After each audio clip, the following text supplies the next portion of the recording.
BFM Business, intégral placement, idée de placement.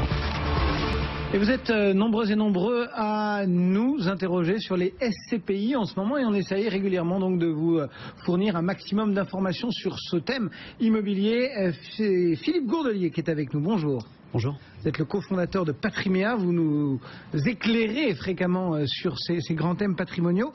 Déjà, pour ce qui concerne les SCPI, qu'est-ce qu'on peut dire de la situation du marché? En gros, un bilan des derniers mois un petit peu pour bien prendre le pouls finalement de ce marché.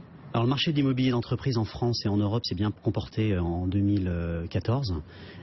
Quelques chiffres qui sont intéressants. On a eu 24 milliards d'euros d'investis sur l'immobilier d'entreprise en France en 2014.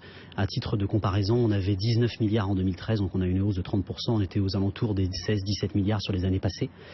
À titre de comparaison aussi, on peut quand même remarquer que le marché allemand c'est 40 milliards et le marché britannique c'est 70 milliards. Alors concernant les SCPI en propre, on a une collecte qui a progressé par rapport à l'année 2013 de l'ordre de 15% de hausse. À peu près, c'est les chiffres qui vont sortir. Donc on est sur 2,8 milliards d'euros d'investis par les particuliers ou les institutionnels dans des véhicules de SCPI, avec une prépondérance, une collecte en hausse sur les SCPI de bureau et les SCPI spécialisés, et une légère consolidation sur les SCPI de commerce. Voilà pour la collecte. Niveau rendement, parce que c'est intéressant de savoir que le produit séduit, mais est-ce qu'il est rentable? Enfin, est-ce qu'il a répondu présent? Alors il a répondu présent. On avait en 2013 un rendement moyen de l'ordre de 5,13 à peu près, et on attend encore certains chiffres, mais on estime que le rendement moyen des SCPI sur l'année 2014 va être aux alentours des 5, peut-être légèrement inférieur à 5%. Vous insistiez sur la collecte, sur le bon fonctionnement de cet outil des SCPI. Est-ce que cette collecte, cet engouement, il s'est, on va dire, unanimement réparti, ou est-ce qu'il y a des superstars, comme par exemple il y en a dans les fonds de gestion plus financiers? Est-ce qu'il y a des Carmignac, est-ce qu'il y a des DNCA dans ces SCPI? Alors oui, ce qu'il faut remarquer, c'est que sur un panel de 150, 160 SCPI sur le marché, on a une petite dizaine de SCPI qui collectent 70% de la collecte globale. D'accord, donc il y a des gros paquebots. Il y a des gros paquebots, une dizaine de gros paquebots. Pour vous donner un ordre d'idée, il y a la SCPI de BNP Paribas Assimo-Pierre qui a collecté un peu plus de 200 millions d'euros. Vous avez Primo-Pierre de Primonial qui a collecté aussi 200 millions d'euros. PFO2 de Perial, 200 millions. Donc rien que ces trois SCPI-là collectent 600 millions d'euros sur 2,8 milliards d'euros de collecte. Donc on a vraiment des gros paquebots. On en cite deux autres qui sont Immorente et une petite nouvelle qui est arrivée là récemment, qui s'appelle Quorum Conviction, qui a pas mal collecté, qui a attiré des capitaux sur l'année 2014. On arrive à conjuguer sur ces gros paquebots une grosse collecte et du rendement qui soit tout de même sympathique, ou bien justement le fait de devoir gérer beaucoup d'inertie rend peut-être la performance moins prégnante? Alors oui et non. Sur les SCPI qu'on a cités, par exemple des SCPI comme Primo-Pierre ou comme PFO2, on arrive quand même à avoir des rendements qui sont supérieurs à 5%. Donc ça reste des SCPI qui sont de qualité parce qu'elles ont de bonnes équipes de gestion, elles savent investir la collecte sans avoir de problématiques sur ce plan-là. Par exemple, sur Quorum Conviction, c'est une SCPI qui a fait plus 6,31 de rendement l'année dernière. Donc ça reste une SCPI de qualité. D'autres aussi ont fait au-delà des 5%. Bon, on trouve toujours des bons rendements sur les SCPI, on le voit, sauf que certains de nos auditeurs commencent à s'inquiéter des liquidités, s'interrogent sur la liquidité du marché des SCPI. C'est Dominique là qui nous écrit, une de nos auditrices, sur notre site bfmbusiness.com, et qui nous dit: les SCPI c'est bien gentil, on en entend parler depuis des années, sauf que c'est pas liquide et on peut pas revendre quand on souhaite, et du coup on peut parfois se faire piéger. Est-ce que Dominique a raison?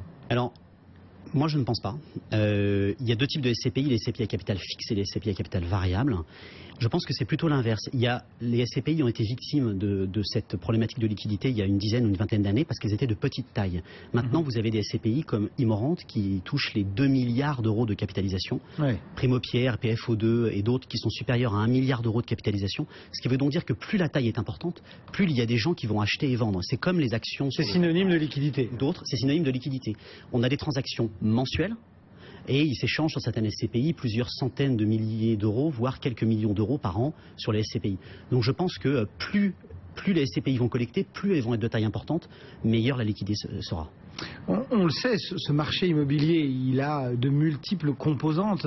Aujourd'hui, ces grandes SCPI que vous mettez en avant, est-ce qu'elles draguent, je veux dire, sur l'ensemble du marché, ou est-ce qu'il y a des thématiques qui sont plus porteuses les unes que les autres? Alors, en 2014, on a vu deux grandes thématiques surgir. La première, c'est l'investissement hors de France.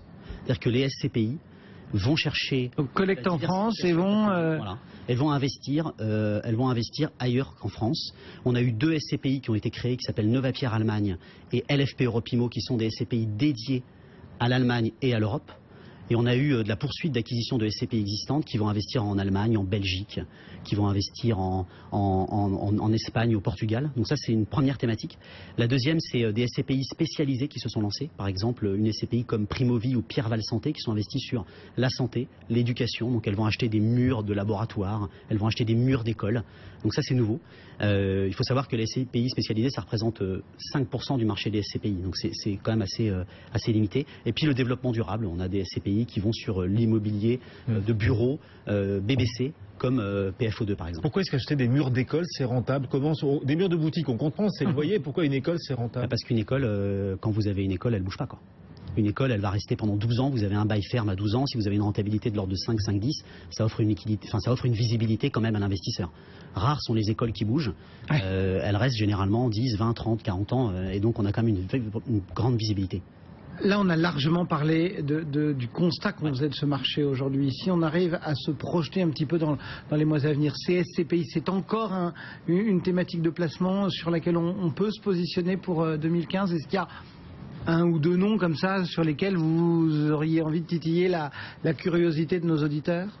Alors, sur l'année 2015, nous, chez Patrimea, on pense que l'année 2015 va être encore porteuse pour les SCPI, pour certains critères. Le premier, c'est que les fonds en euros des contrats d'assurance vie continuent de baisser. Bien sûr. Le deuxième, c'est, vous l'avez dit Guillaume d'ailleurs, c'est l'attrait des investisseurs pour l'immobilier. Ça reste fort, donc ça plaît. Ensuite, les taux d'intérêt sont bas pour ceux qui investissent à crédit.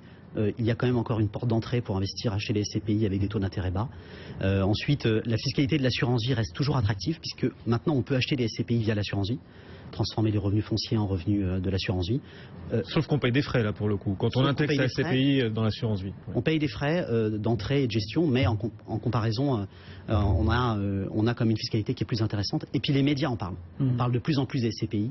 La liquidité est là, donc de ce fait, ça a tendance à attirer. Et enfin, juste pour terminer, donc une idée de 2015. Une idée de placement. Voilà, nous on pense que investir par exemple dans la SCPI Rivoli Avenir Patrimoine, ça peut être une bonne opération pour plusieurs critères. C'est une SCPI qui est à 50% Paris Intramuros. Donc c'est un peu la aire liquide des SCPI. Et donc ça nous plaît. C'est de la SCPI de bon père de famille. Voilà, c'est une SCPI qui fait 1,2 milliard d'euros, donc il y a de la liquidité. C'est une SCPI qui fait à peu près 5% de rendement. Et on prend un petit pari sur l'année 2015. On pense que le prix de la part de cette SCPI va progresser, donc il est peut-être temps d'y rentrer. Philippe Gourdelier, donc cofondateur de Patrimea, pour un focus très complet sur cette question des SCPI. Merci beaucoup Philippe, bon retour.